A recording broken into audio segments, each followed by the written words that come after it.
Դա երկու երկրների միջև ապաշրջափակում չի այդպես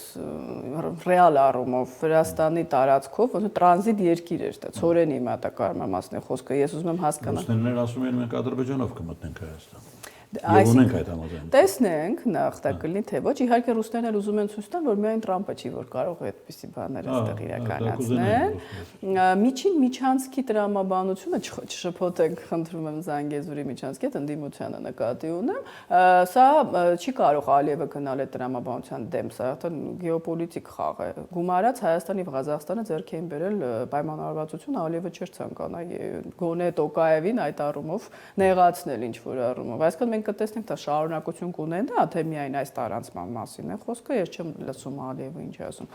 Եվ երկրորդ հարցոք հետագայում սահմանազատման հարցերի հետ կապված Ալիևը ինչ որ նոր քարտեզներ չի հայտնաբերի, այսօր էլ այդ քարտեզներից խոսում, ռուսական գենշտաբում հաստատ կգտնվեն քարտեզներ, որոնք մեզ ոչ ձեռնտու սահմանազատում են ենթադրում, եւ արդյոք դա խնդիր չի լինի ապաշրջափակման խաղաղության խաչմերուկի համար, խոսքը այս տարածքի մասին, այս ճանապարհի, այլ Հայաստան-Ադրբեջան ողջ ուրեմն լոգիստիկ ապաշրջափակման համար, սովետական շրջանի նկատմամբ։